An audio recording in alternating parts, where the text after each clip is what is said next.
3월 19일 법률방송 로투데이 시작하겠습니다. 4G를 쓰는 이동통신 인터넷 속도 LTE보다 20배 빠른 이른바 빛의 속도를 내세운 5G 가입자가 1,300만 명을 돌파했습니다. 그런데 출시 2년이 지나도록 빛의 속도라는 말이 무색하게 빛의 속도로 끊기거나 아예 연결 자체가 안 되는 일이 부지기수로 벌어지고 있는데요.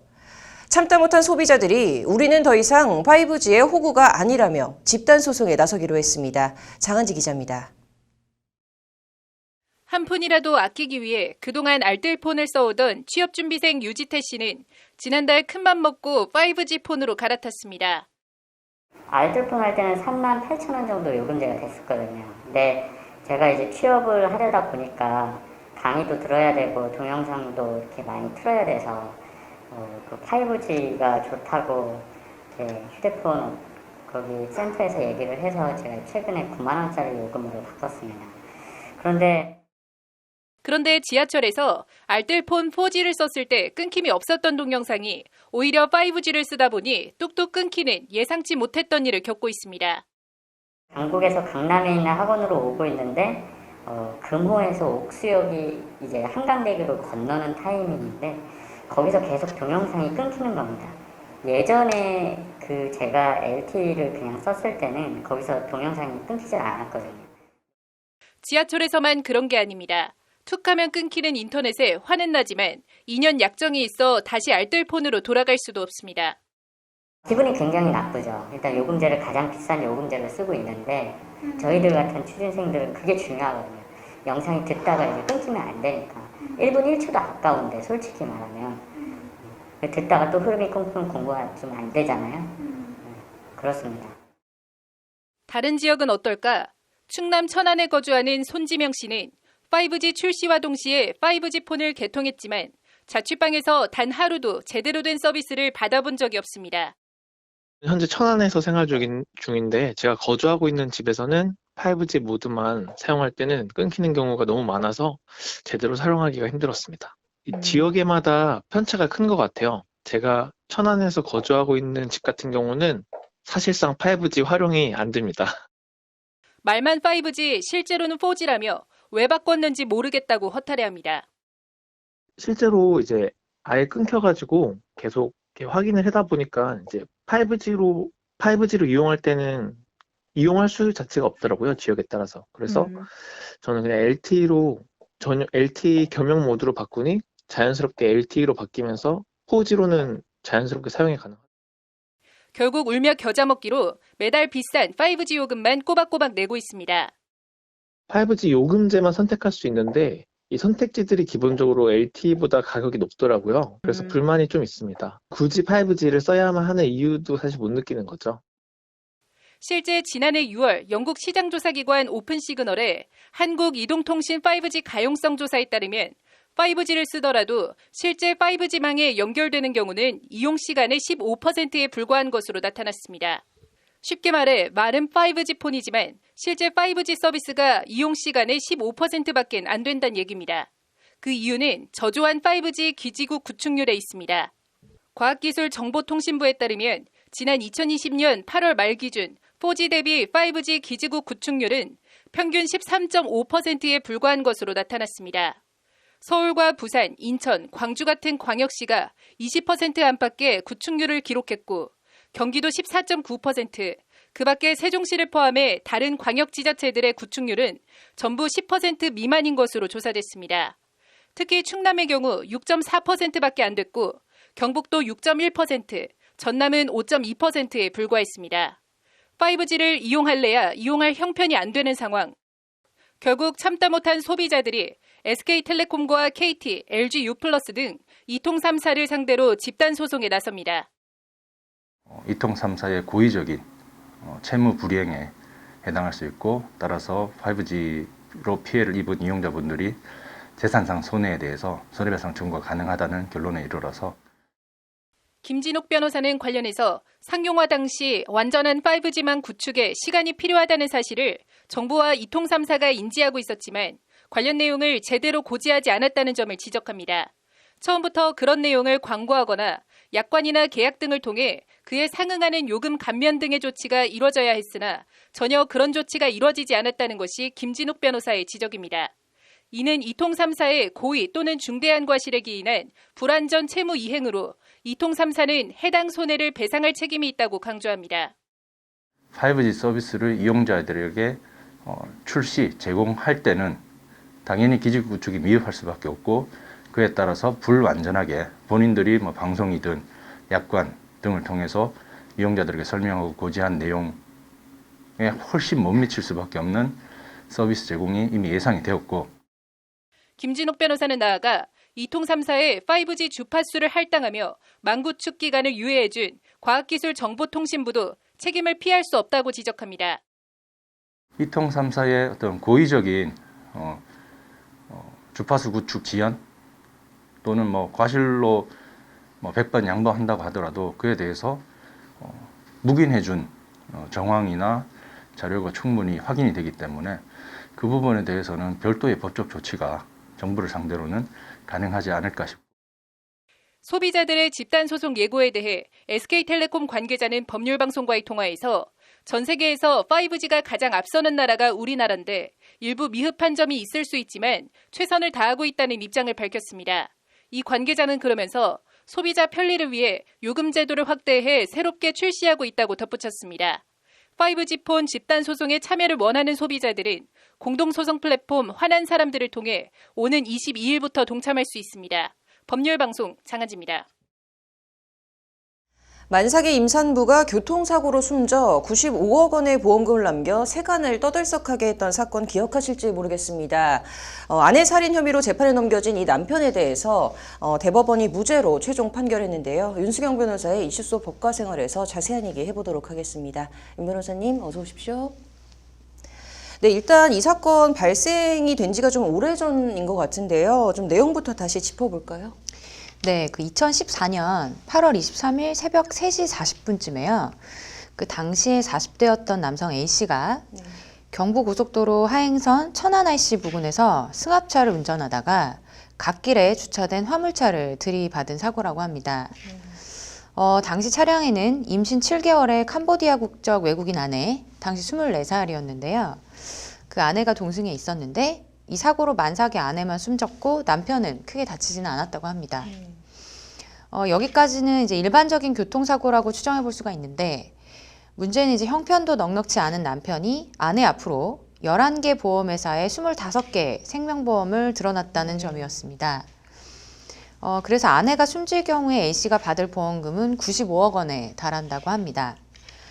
그래서 당시에 남편 A씨가 보험극을 노리고 자작극을 한 것이 아니냐라는 의혹을 받기도 했습니다. A씨는 수사 과정에서 졸음운전을 하다가 화물차를 보지 못했다라고 진술을 했는데요. 검찰은 A씨가 고의로 사고를 낸 것으로 판단해서 그를 재판에 넘겼습니다. 이게 지금 1심과 2심에서는 엇갈린 판단이 나왔었던 거죠? 네, 그렇습니다. 그 1심 재판부는 A씨의 범행을 인정하면서도 피고인에게 불리한 간접 증거만으로 범행을 증명할 수 없다라고 하면서 무죄를 선고했습니다. 반면에 그 2심 재판부는 사고 2달 전 30억 원의 보험에 추가로 가입한 점 등을 보면 공소사실이 인정된다라고 하면서 A씨에게 무기징역을 선고했습니다. 그렇지만 이제 지난 2017년 7월 대법원은 첫 번째 상고심에서 유죄라고 판단할 만큼 간접 사실들이 합리적으로 뒷받침되지 않는다라고 하면서 무죄 취지로 사건을 고법으로 파기환송을 했습니다. 이후에 이제 3년 넘게 치열한 법적 공방을 이어온 끝에 대전고등법원은 졸음운전을 했다라는 공소사실만 유죄로 인정하고 상고심의 판단 취지에 따라서 살인과 보험금 청구 사기 혐의는 무죄로 판결을 했습니다. 대법원이 이 교통사고의 원인은 보험금을 노린 살인이 아니라 이제 졸음운전이다라고 최종 결론을 냈는데요. 지금 어떤 근거를 들어서 이제 이번에 또 이런 최종 판단을 한 건가요? 네, 그 대법원 2부 그 노정희 대법관 주심인데요. 그 A씨에 대한 제3고심에서 살인 및 보험금 청구 관련 사기 혐의에 대해서 무죄를 선고한 이제 원심을 확정을 했습니다. 아울러서 교통사고 처리 특례법상 치사 혐의에 대해서만 유죄를 인정해서 금고 2년을 선고한 원심을 또 확정을 했습니다. 대법원은 이 사건 사고가 피고인의 살인의 범위에 의한 것임을 합리적 의심을 할 여지가 없을 정도로 증명되었다고 보기 어렵다라고 하면서 원심의 판단에 논리와 경험의 법칙을 위반하여 자유심증주의 한계를 벗어나거나 관련 법리를 오해한 잘못이 없다라고 이제 판시를 했습니다. 네. 이제 이렇게 되면은 남편 A 씨는 95억 원의 보험금 지급 받을 일만 남은 거겠네요. 대법원이 그 A 씨의 살인 혐의를 무죄로 판결했지만 이제 보험금 지급 여부는 이제 별개의 사안입니다. 그래서 이제 A 씨가 당장 보험금을 받을 수는 없는데요. 네. A 씨가 보험금 95억 원을 받으려면 민사소송에서 최종 승소해야 합니다. 이 민사소송도 대법원까지 갈 가능성이 높아서 그 보험금의 지급 여부가 결정되려면은 상당한 기간이 걸릴 것으로 예상이 됩니다. 현재 이제 A 씨는 생명, 손해보험사들과 보험계약, 무효 확인 소송을 진행 중인 것으로 알려졌습니다. 법원이 사건 발생 전 A 씨의 보험 계약을 비정상적인 계약으로 보고 무효 판단을 내린다면 A 씨는 보험금을 수령할 수 없고 또는 일부만 지급하라는 결정을 내릴 수도 있을 것 같습니다. 네. 이번 사건에 대해서도 이 최종 선고가 나기까지 좀 상당한 시간이 걸렸는데 좀 이번 판결 어떻게 보시고 또 이제 앞으로 이 남은 민사소송 결과를 좀 전망해 보신다면요? 네, 그 A 씨에 대한 그 3년여의 재판 과정에서 이제 재판부의 판단은 뭐 무죄와 유죄, 극과 극으로 오고 갔는데요. 살인을 전제로 적용된 보험금 청구 사기 혐의가 이제 무죄로 나오면서 지금 보험사 진행 중인 민사소송의 향방에 많은 관심이 쏠리고 있습니다.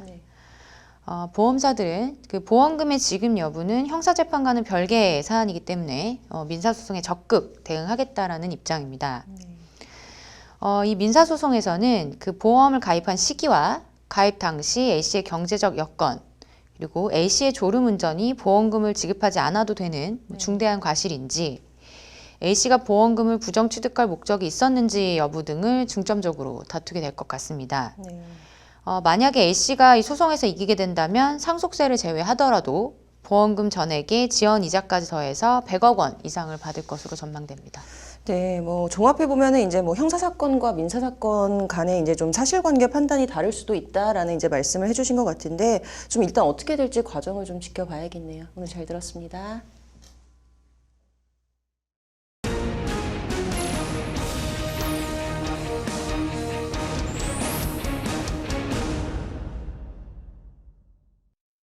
네, 이임성 전국지방변호사회 회장협의회 회장이 이른바 네트워크 로펌에 대해서 지방 변호사 업계를 크게 위협하는 요소라며 대한변협의 개선책 마련을 촉구했는데요. 왕성민 기자와 자세한 얘기 해보도록 하겠습니다. 네, 왕 기자, 먼저 이 네트워크 로펌 뭔지 설명부터 좀 해주시죠.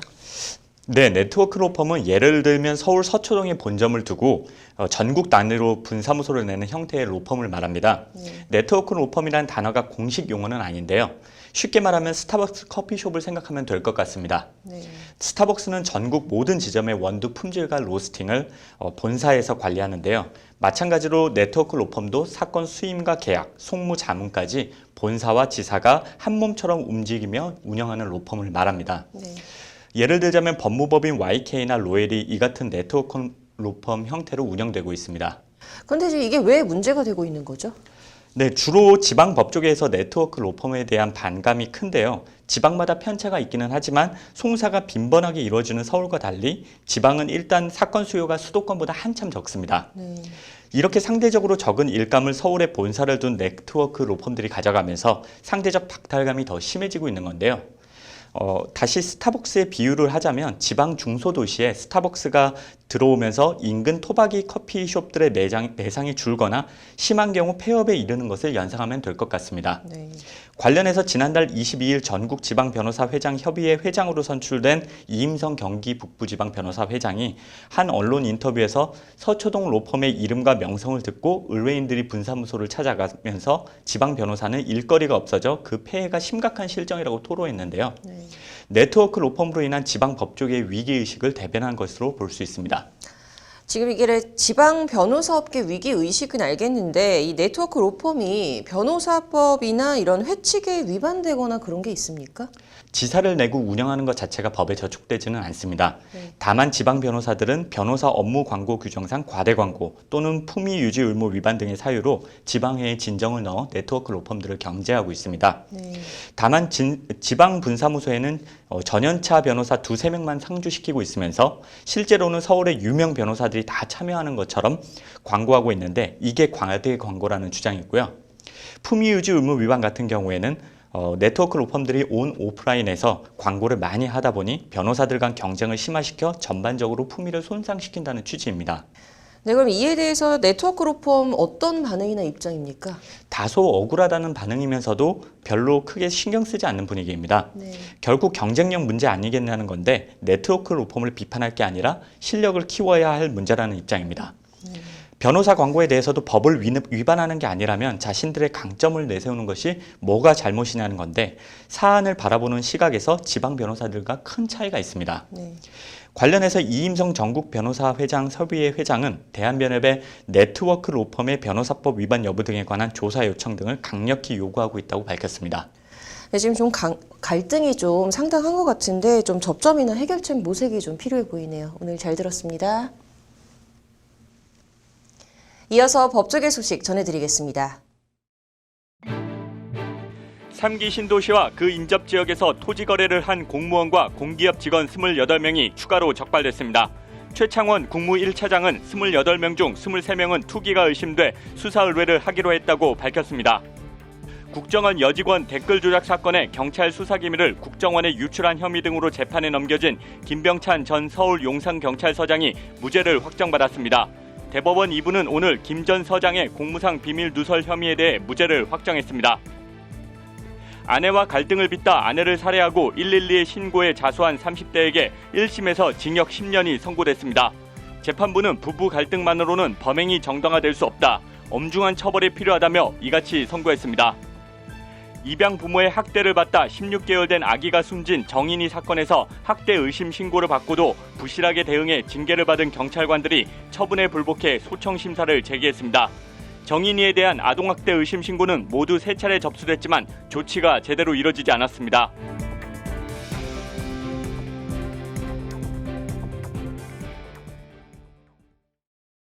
오늘 준비한 소식은 여기까지입니다. 시청해주신 여러분 고맙습니다.